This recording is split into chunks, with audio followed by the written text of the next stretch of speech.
All right, so far in lesson or chapter 8, we've been dealing a lot with exponents. We're going to sort of continue that with our ideas of squares, numbers raised to the second power. But then we're going to get into square roots. And so we're going to deal with the basic understanding of what is a square root. So first of all right, let's talk about squares and this idea of something to the second power. All right. So if I have a square, and it doesn't exactly look like a square, so pretend that it is a square. If I wanted to find the area of this square, I would take its length. Here, let me change colors into something that actually stands out. You know what? Let me use a highlighter, and that will make it even better. I take the length of said square and multiply by the width of said square. So in this particular case, I have 6 by 6, or 6 to the second power, right? Which would also equal 36, and that would be in square feet, okay? And this idea of square as an exponent comes from literally finding areas of squares, okay? So 6 to the second power square, we're finding areas. Same thing with a 4-inch square, length times width, width times length, however you want to put that, base times height, they're basically all the same.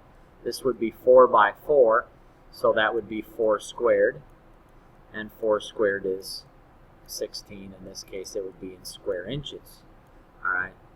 But the thing is, if we can go in one direction, we can go to the other, or we can go the other way. So again, if this is a square, and in this case we know its area, well, how long is the side length of each square? And we sort of go, well, if this is a square, and I know its length times its width is equal to its area, I can go backwards and go the same way. But with a square, we know that the sides have to be the same. So what number times itself is 64? Well, that has to be 8. Because 8 times 8 is 64. Or if we're doing 25, what number times itself is 25? Well, that has to be 5 and 5. Okay? And what you have actually done in this particular case is you have taken a square root. Okay, and we use this little, what we call the radical sign. It looks sort of like a division sign. Okay, but what we're simply asking ourselves when we take a square root is what number times itself is 25? Well, that's 5. So the square root of 25 is 5, and in this case, each side of my square is 5 inches long. What number times itself is 64? Well, that's 8, because 8 times 8 is 64. So that in essence is all we're doing when we take a square root, is asking ourselves, what number times itself is 64? So the definition of a square root is a number multiplied by itself to form a product. In other words, we are doing the opposite operation of squaring a number. So when we square a number, we multiply the number by itself.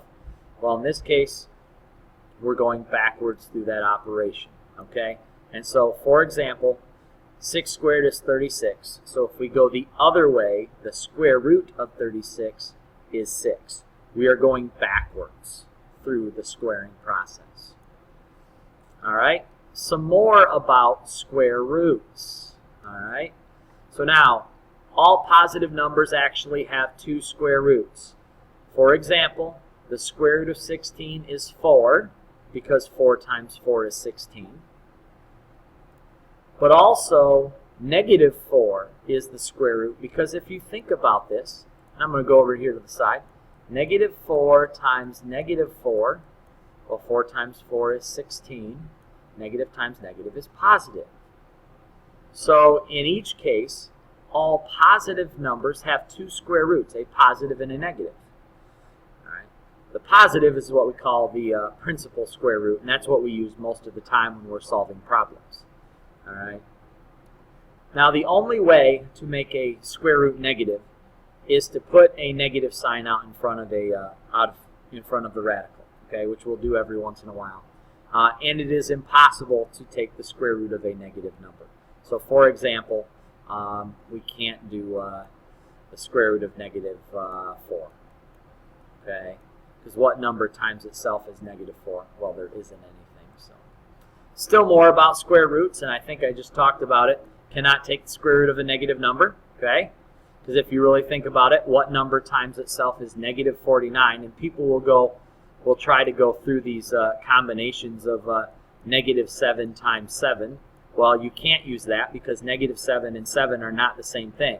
Remember, a square is a number times itself. These are not itself, so that can't work.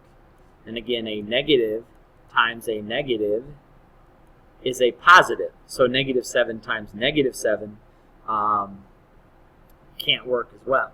And so when you run across a negative square root, we call it undefined because there is no real solution. We cannot take the square root of a negative number. All right.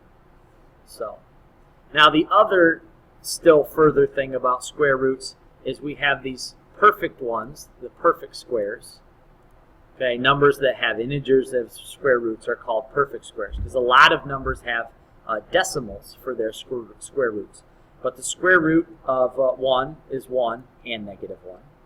The square root of 4 is 2 and negative 2. The square root of 9 is 3 and negative 3. You know what? I will do the plus and minus. That's the common notation that people will use. Positive and negative 2, positive and negative 3. The square root of 16 is positive and negative 4. Okay, but all of the ones in between that, so the square root of 10, square root of 11, square root of 12, square root of 13, square root of 14, square root of 15, all of those numbers would have decimals, and in many cases, really ugly decimals. Try putting the square root of 15 in the calculator sometime and see what you get. So, all right, square root of 81. Let's go ahead and find some solutions. Square root of 81 is 9 and negative 9. Because 9 times 9 is 81, and negative 9 times negative 9 is also 81. Square root of 1. Well, that's 1, because 1 times 1 is 1. But it's also negative 1, because negative 1 times negative 1 is 1. And the square root of 144 is positive 12, because 12 times 12 is 144. But it's also negative 12 as well, because negative 12 times negative 12 is positive 144. Simplify expressions involving square roots.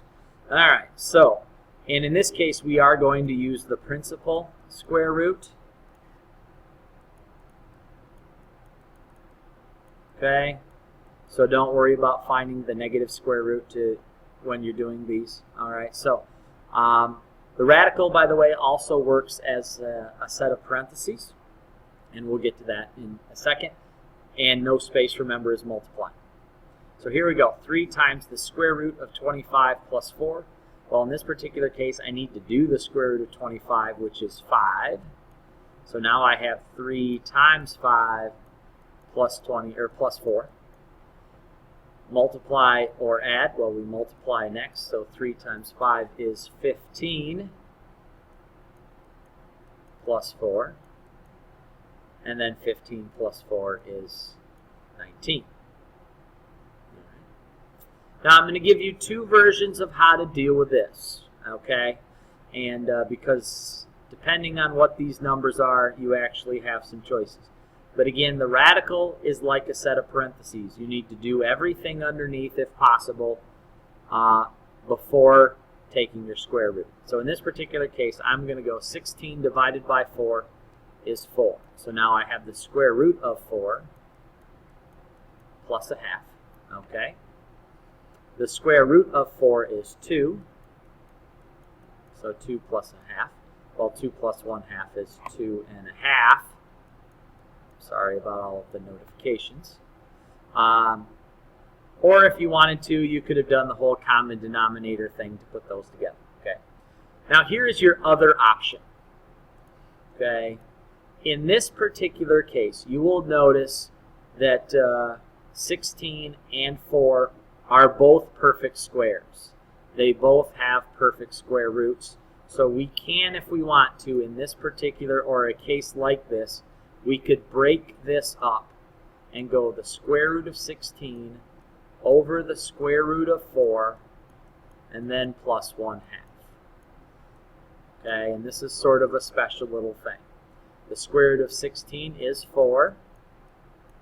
The square root of 4 is 2.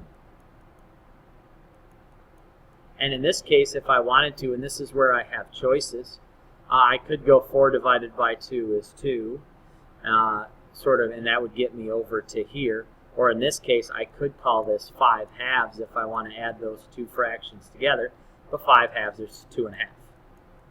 Okay, so that's one of the you're going to run into times where you might have actually some choices of directions to go. All right, practice time. When you have those questions, obviously, as always, come see me. I'll help you out.